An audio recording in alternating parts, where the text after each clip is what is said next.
প্রাচীনকাল থেকে মানুষের কাছে একটা বড় চ্যালেঞ্জ ছিল জলপথে যাত্রা করা। আদিম মানুষেরা নদীতে ভেসে যাওয়া কাঠের গুঁড়ি দেখে প্রথম ডিঙি বানায়। ধীরে ধীরে এই ডিঙির আকার বড় হয় এবং পালতোলা জাহাজের আবিষ্কার হয়। কিন্তু সময় যতই এগোতে থাকে ততই যুদ্ধ বাড়তে থাকে। ফলে একটা দেশের অন্য দেশের উপর নজর রাখা ছিল অতি আবশ্যক। তাছাড়া শত্রুপক্ষের উপরে যদি লুকিয়ে লুকিয়ে কেউ হামলা করে তাহলে যুদ্ধে একটা বড় সফলতা আসে। আর এই কারণে তখনকার দিনে এমন একটা বাহন আবিষ্কার করার দরকার ছিল যার সাহায্যে লুকিয়ে লুকিয়ে শত্রুপক্ষের এলাকায় ঢুকে যাওয়া যাবে এবং সেই দেশের উপরে নজর রাখা যাবে। আর এই ধারণার উপর ভিত্তি করেই আধুনিক সাবমেরিন আবিষ্কার করা হয়েছিল।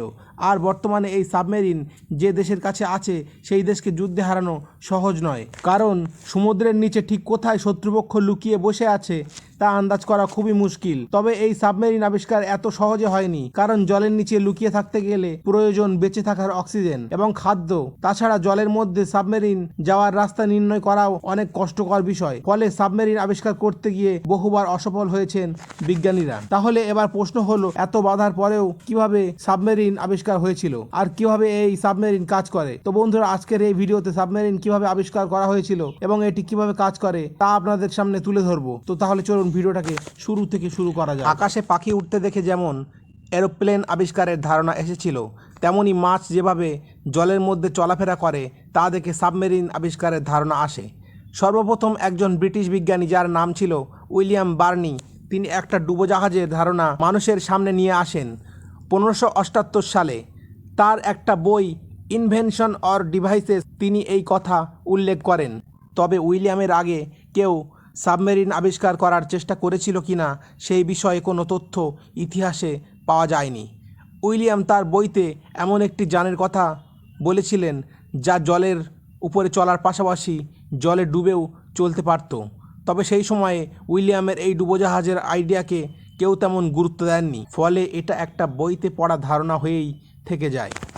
তবে এই বই লেখার প্রায় 40 বছর পর 1620 সালে আর এক ইংরেজ বিজ্ঞানী কর্নেলিস ডেভরিয়েল এই বই পড়ে খুবই উৎসাহিত হন এবং তিনি ঠিক করেন ডুবোজাহাজ বানাবেন। তবে এর জন্য তার দরকার ছিল অর্থের। সেই সময় ইংল্যান্ডের রাজা প্রথম জেমস কর্নেলিসের এই ডুবোজাহাজ নির্মাণের আইডিয়া শুনে তার খুব ভালো লাগে, আর তখন তিনি কর্নেলিসকে আর্থিক সাহায্য করেন।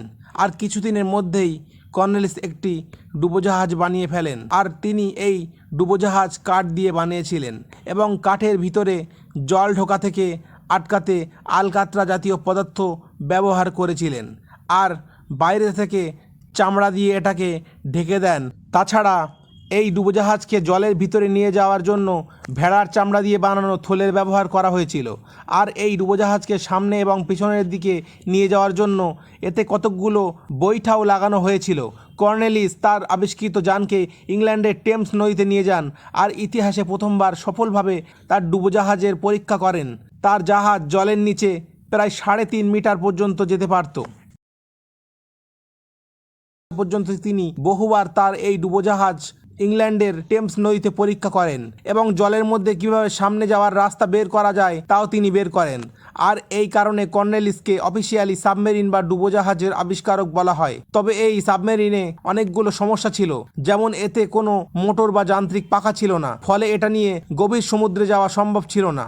কাঠের তৈরি হওয়ায় এটা খুব একটা মজবুত ছিল না। এছাড়া এটি জলের নিচে বেশি সময় পর্যন্ত থাকতে পারতো না, কারণ এতে থাকা অক্সিজেন কমে গেলে চালককে আবার জলের উপরে আসতে হতো।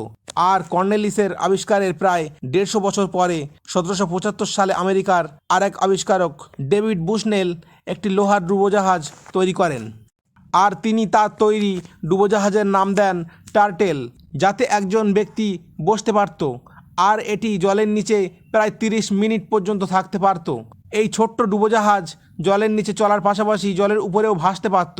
আর এই কাজের জন্য একটা প্রোপেলার ছিল যা ভিতরে থাকা যাত্রী নিজের হাত দিয়ে ঘুরিয়ে দিক নির্ণয় করত। তবে যে সময় ডেভিড তার জাহাজ বানান সেই সময়ে আমেরিকায় যুদ্ধ চলছিল, ফলে আবিষ্কারের মাত্র 1 বছরের মধ্যেই এটাকে আমেরিকার নৌসেনার সাথে যুক্ত করে নেয়। আর বলা হয় এটি সর্বপ্রথম ডুবোজাহাজ যা সর্বপ্রথম যুদ্ধে ব্যবহার করা হয়েছিল। আর এরপর আবার দীর্ঘ সময় ধরে এই সাবমেরিনে কোনো রকম পরিবর্তন আসেনি। ডেভিডের আবিষ্কারের প্রায় 100 বছর পর 1895 সালে আরেক আমেরিকান বিজ্ঞানী জন হল্যান্ড একটি নতুন ধরনের সাবমেরিন আবিষ্কার করেন। তার তৈরি এই সাবমেরিন জলের নিচে যে কোনো জায়গায় যেতে পারত। সাথে এটি চালানোর জন্য আর হাত দিয়ে প্রপেলার ঘোরাতে হতো না, এর ভেতরে থাকা জেনারেটর দিয়েই এটা চালাতে পারত, এটাকে চালানো যেত। আর জন হল্যান্ডের এই সফল সাবমেরিন দেখে আমেরিকার নৌসেনা 3 বছর পর এটার ডিজাইন কিনে নেয়। আর ধীরে ধীরে হল্যান্ড তার এই সাবমেরিনে আরও কিছু উন্নত পরিবর্তন নিয়ে আসেন। তিনি সাবমেরিনে ব্যাটারির ব্যবহার করেন। সাবমেরিন যখন জলের উপরে থাকতো তখন গ্যাসোলিন চালিত জেনারেটর দিয়ে ব্যাটারি চার্জ হয়ে যেত। এরপর সাবমেরিন জলের নিচে চলতে পারত, আর সেই সময় এই ব্যাটারি দিয়ে সাবমেরিনের প্রপেলার ঘুরত। এছাড়া জলের ভিতর দেখার জন্য এতে উন্নত মানের প্রযুক্তির ব্যবহার করা হয়। হল্যান্ড এই সাবমেরিনকে যুদ্ধে ব্যবহার করার জন্য এতে অস্ত্রশস্ত্র লাগানোর ব্যবস্থা করেন। আর এই ঘটনার পর থেকে পৃথিবীর বিভিন্ন দেশ যেমন ব্রিটেন, ফ্রান্স, জার্মানি এরা সাবমেরিন বানাতে শুরু করে। সাবমেরিনের ভূমিকা প্রথম বিশ্বযুদ্ধে খুব বেশি ছিল। জার্মানি তাদের ইউবোট নামের সাবমেরিন দিয়ে 7ই মে 1915 সালে আমেরিকার একটা যাত্রীবাহী জাহাজে হামলা করেছিল। আর এই ঘটনার পর থেকে আমেরিকা প্রথম বিশ্বযুদ্ধে অংশগ্রহণ করে এবং শেষ পর্যন্ত জার্মানি প্রথম বিশ্বযুদ্ধে হেরে যায়। বন্ধুরা, এতদিন যত সাবমেরিন আবিষ্কার হয়েছিল তা সবই ডিজেল চালিত ছিল। আর এই ডিজেল চালিত সাবমেরিনের একটা খারাপ দিক ছিল, এতে খুব শব্দ হতো, ফলে শত্রুপক্ষ টের পেয়ে যেত যে কাছেই কোনো সাবমেরিন লুকিয়ে আছে। আর এর আরও একটা খারাপ দিক ছিল যে এই সাবমেরিন যেহেতু ডিজেলে চলতো, তাই সাবমেরিনগুলো বেশি দিন জলের তলায় থাকতে পারতো না। জ্বালানি এবং হাওয়ার জন্য এটাকে কিছুদিনের মধ্যেই জলের উপরে উঠে আসতে হতো। আর এই সমস্যার সমাধান হয় 1958 সালে, যখন আমেরিকান নেভি প্রথম একটা পারমাণবিক শক্তিযুক্ত সাবমেরিন বানায়। আর এই পারমাণবিক শক্তিচালিত সাবমেরিন যে কোনো সময় যে কোনো যুদ্ধের মোড় ঘুরিয়ে দিতে পারে। যেহেতু এটা পারমাণবিক শক্তিতে চলে, তাই এতে কোনো রকম আওয়াজ হয় না। ফলে যদি এটা শত্রুপক্ষের জলসীমাতে ঢুকে পড়ে তাহলে শত্রুপক্ষ টের পায় না। তাছাড়া এটা জলের নিচে একটানা 4 থেকে 5 মাস থাকতে পারে। ফলে এই পারমাণবিক শক্তিতে চলা সাবমেরিনকে খুবই শক্তিশালী মনে করা হয়। তো চলুন এবার দেখে নিই এই সাবমেরিন কিভাবে কাজ করে। এই সাবমেরিনের কাজ খুবই সহজ।